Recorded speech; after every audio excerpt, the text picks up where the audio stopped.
最後嚟講，我仲喺度諗緊計點樣再說服佢簽落嗰單租度。其實結果就好快，客人最後就話 Terry 俾支筆我。大家好啊，歡迎翻嚟工商鋪市況分析呢個節目啊。今次請嚟嘅嘉賓咧就係美聯商業嘅 Terry Wong。Terry 你好。大家好。Terry 啊，嗱，睇翻啲商廈嘅數據先啊。11月份咧商廈註冊宗數咧有大約120宗，咁啊按月咧係增加大約係37%嘅。係冇錯。咁啊嗱，睇翻註冊個總值咧就大約係21億。係。咁啊按月其實都增加超過30%喎。係啊。咁嗱睇翻個數字咧都幾靚仔啦嚇。咁嗱其實商廈咧即係得喺市場上咧都吹淡風吹咗好耐啦，但係大家都見到。咁其實呢一個數據咁靚仔啦，係咪話俾我哋知咧？呢個市場開始轉向咯喎。事不離實，其實數字咧就反映咗一切嘅。係。咁就工商鋪或尤其商業啦，都沉寂咗一段時間，都1-2年都好凄慘嘅。咁但係咧上個月尤其10月11月啦，成交係唔可以話幾可惜，不過多咗好多。咁尤其譬如話咧信德啊、環球啊，都2-3宗、3-4宗咁樣。咁亦都唔排除投資者、機構投資者、金融機構都發覺都差不多，因為跌到某個都基本上都有5至6成嘅跌幅噶啦。係。咁啊，2026年啦，可唔可以 keep 住繼續去咧？商廈？我覺得就應該就會向前行嘅。我嘅意思就係話咧，因為除咗頭先我所提嘅金鐘啦、中環啦，其實尖沙咀都開始上個月都有成5-6宗。但係過去半年係冇聲音嘅，冇成交嘅。咁但係上個月有5-6宗，每個達都有嘅話咧，都發覺唔單止係中環、金鐘、上環，包括尖沙咀核心區都開始有成交。咁應該投資者或者係嗰個用家都覺得都差不多啦。咁無止境咁跌咧，亦都冇可能嘅。所以我都覺得應該2026年上半年都會 keep 住呢個勢，成交會增加。有冇話最睇好邊區？我本人嚟講就覺得中環啊、金鐘啊、上環、信德或者係比較甲級呢啲商廈嚟講咧，我自己就比較睇好。個原因就係話市道正嗰陣時，咁有好多投資者或者係用家買唔到靚嘢，買唔到甲級 A grade 嘅 CBD， 咁唯有買2-3線啦，買到去可能係尖沙咀啦，甚至係再求第二個階段去到 CBD2， 以前叫 CBD 九龍灣啦、觀塘啦。咁但係而家樓價咁低，都跌咗成6成或者6成多啲，我點解唔揀翻啲靚嘢咧？所以我本人都係睇好，即係港島區核心區、中環、金鐘或者係灣仔啊、灣仔北啦咁樣。嗱頭先都講到啦，中環啦，喺大手成交買賣之中咧，真係不乏中環嘅影子啊！嗱。包括有咩咧？環球大廈高層全層啦，冇錯。中環中心中層嘅全層啦，同埋即係建設銀行大廈50% 嘅權益，咁等等啦。其實全部過億啊。係。咁啊嗱，顯示到咧一啲即係實力投資者真係真金白銀咧，係放入商廈市場。冇錯。咁啊，其實點解呢啲買家係特別鍾情於中環咧？你覺得？其實傳統上，中環係香港嘅地標嚟。全世界講中環都係講IFC 啦，或者係以前嘅匯豐銀行啦，舉例啦。咁如果你見到頭先個成交都億聲嘅，人碼比較大少少，都係國際性或者係國內某啲大機構，咁要代表自己嘅，有代表性嘅，就冇理由揀其他地區㗎。咁基本上揀中環係正確之選嚟嘅。咁再計埋本身中環係金融、財經、發展商、領事。各行各業、會計師、律師樓嘅集中地，咁運作方面日後都非常之成熟同埋流暢，所以我覺得簡單嚟講，佢哋揀呢度係必揀必可嘅地方嚟嘅。嗱不過可能中環其實都即係商廈價值都跌咗啦，咁但係其他區其實都跌咗好多。冇錯。咁其他區更加有啲唔同嘅新嘅商廈啦，其實性價比可能係比中環更加高嘅。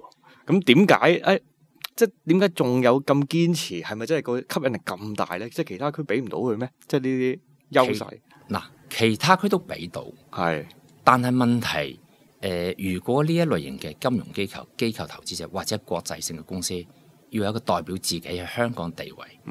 其他地區性價比冇錯有，但係可能人哋唔知邊度係荃灣某個大廈，或者係觀塘某個大廈，喺中環咁國際性嘅認受性比較高啲。所以我就覺得係，尤其係中環、金鐘甚至係港島區啦，跌幅比較高啲嘅。因為當年咧嗰個唔可以話 bubble 啦，或者投資者比較多啲，升幅比較高。而家都有平均都有6成嘅跌幅。相對係九龍一般嚟講，大概係4成至5成嘅話咧，中環金鐘嘅性價比其實仲高。係嗱，另外都想同你傾下咧，一啲全棟嘅成交啦。咁啊，自從有咗呢個改建學生宿舍呢個熱潮出現咗之後咧，大熱潮嚟嘅真係嗱，市場上都多咗好多投資者係揾一啲咧位置又好啦，性價比又高嘅全棟入手。咁啊，其實而家呢個市場上面咧，呢類型物業嗰個即係放盤係咪越嚟越少咧？定係越嚟越多啊？其實係放盤係越嚟越少嘅。自己嘅經驗啦，過往呢一年啊，基本上呢一年都好多唔同嘅機構，我哋都接好多係類似係國內嘅，咁本地都有，咁但係問題咧就佢哋遇着嘅競爭對手實在太強啦。舉個例子，香港嘅本身嘅大發展商、細發展商都知道呢個數，都知道呢個學生宿舍嘅需求越嚟越高嘅，佢哋本身都將自己某些嘅物業咧由賣，因為市道始終唔係太理想。賣樓可能有某啲發展商蝕錢，轉為租，咁再計埋本身亦都有持有大量貨嘅香港本身嘅資本投資，亦都將嗰個寫字樓改為學生宿舍。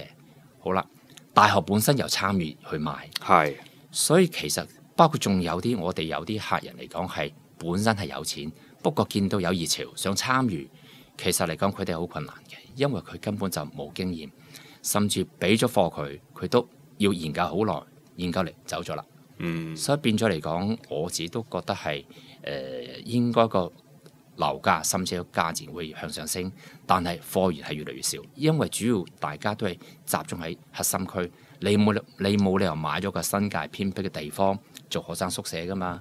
咁變咗嚟講，個性價比唔高，亦都日後有改變嗰陣時嚟講咧，就個可塑性唔強咯。所以基本上係核心區、油尖旺或者係港島近地鐵嘅地方。嗱，另外一單成交咧，都想同你傾下，就係喺尖沙咀嘅星光行。收到。嗱，一個咧大約880平方尺嘅單位咧，其實最近咧係即係以大約310萬易手啦。咁其實平均尺價咧大約3000幾蚊嘅啫。冇錯。咁啊睇新聞咧就話即係仲平過一啲未補地價嘅公屋尺價。冇錯。咁啊其實佢作為一棟都叫做甲級商廈啊。咁雖然佢樓齡即係比較大啲，咁但係其實佢地理位置好喎。一流。係啊，嗱，部分單位有海景喎，個維港海景好靚啊！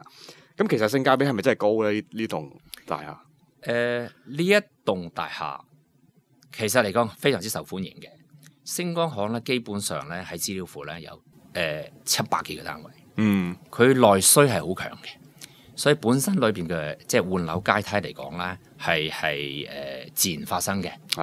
咁呢一個單位咧就應該係中層啦，但係呢個單位雖然係冇海景，亦都冇遠景，我哋叫係天井位嚟嘅。過往嘅成交嚟講，今年嚟講咧有1-2宗咧，大概平均尺價都係5000蚊。咁呢個係少少偏低，咁都可能業主有少少都意興闌珊，因為聽講都係2-3年都揾唔到買家，亦都未能租到個靚價錢，不如就沽貨，可能有其他用途。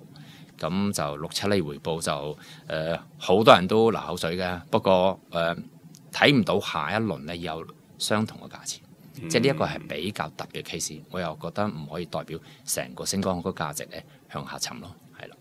其實你覺得即係尖沙咀區啦值唔值得投資咧？尖沙咀都係個核心商業區嚟嘅，當然值得啦。如果港島區啲甲級商廈，咁就有啲投資者或者用家未能係買到嘅，或者係能力未及去買到嘅，亦都可以考慮尖沙咀，因為比較溫和啲。升當然唔會太高啦，咁但跌亦都唔會太殘喎。咁變咗嚟講咧，進能攻退可守係唔錯嘅選擇嚟嘅。嗱，都想問下你，其實尖沙咀星光行嗰邊係近碼頭啦，咁其實另一邊係尖東啦。咁兩邊其實嗰個客源有冇分別嘅咧？都有少少。星光喺嗰邊嚟講咧，主要係各行各業都有，好多旅行社、教育機構、美容，甚至係廣東度好多賣名牌產品嘅叫做輔線、輔助嘅行業都會喺度，亦都係細細地嘅買嚟，可能係做啲手袋啊、鐘錶嘅倉庫啊，包括發展商都有。但係尖東嗰邊咧，好多係實業家，尤其係玩具都有一半係佔咗玩具。咁變咗嚟個兩邊嘅性質並不相同。如果係想做零售多少少嘅，或者係有啲客戶喺廣東道嗰邊係想做嗰啲生意嘅，先講比較合適啲。但係如果你係實業家、玩具禮品啊，或者一般嘅貿易咧，尖東嘅地方比較大少少，亦都闊落少少嚇。咁兩邊係有少少分別嘅。嗱，有冇啲難忘嘅做單經歷咧？可以同我哋分享下咧？都好多嘅，都係我當年入行嘅一個經歷或者一個經驗，或者一個係學習嚟嘅。係。咁我入行嗰時咧，就啱啱就又喺尖東做嘢。咁有個客戶係做玩具嘅，咁但係佢要同外資合作，咁同我睇咗大概尖東得一個1000幾尺嘅單位，咁都一路都非常之好嘅。咁就我都好有信心做到佢。係。好啦，咁當嗰個業主就出咗個 offer，咁就話Terry 啊，好啊，你攞去簽啊。咁我就急急腳咁咧就過咗港島拜訪個客戶，咁咧就用咗好耐時間，就不停咁說服佢 terms 點好，發展商點樣就你，已經係最優惠啦，最優惠啦。結果嚟講，佢就發脾氣，唔肯簽。咁嗰單雕又唔係好大，3萬蚊度嘅單租嚟嘅啫。咁我百思不得其解，因為我啱啱入行，個性格比較急促，希望快啲簽到張單，不停講嗰個單位嘅好處，嗰個條款嘅優勢。噼里啪啦噼里啪啦講咗好多，但客戶嚟講咧就死都唔肯簽，仲有少少同我對抗。咁我情急之下咧就調翻轉個策略。開始唔出聲啦，就聽佢講點解唔肯簽。咁客人嚟講咧就分析咗，原來佢就同一間韓國公司合作，咁就佢可能要出錢先嘅，咁就佢都覺得唔安心，所以嚟講有少少扭計。咁結果嚟講咧，客人就前後後，如果冇記錯，應該都講咗40或者甚至45分鐘，可能好多嘢講，同單雕冇關係，佢都講埋出嚟。咁最後嚟講，我係只可以聆聽咁，不停聽佢，係嘅。咁你都好慘，咁認同客人嘅感受。最後嚟講，我仲喺度諗緊計，點樣再說服佢簽落嗰單租度。其實結果就好快，客人最後就話 Terry 俾支筆我就俾支筆佢，就係嗰下，佢就簽咗。係。咁後期嗰次之後嚟講，我都喺度反省，會唔會我冇了解到客人嘅需求，淨係諗住自己嗱聲簽咗張單。其實可能好多客人需要嘅 agent 聆聽佢嘅訴求，佢嘅心聲，或者佢有啲難言之隱。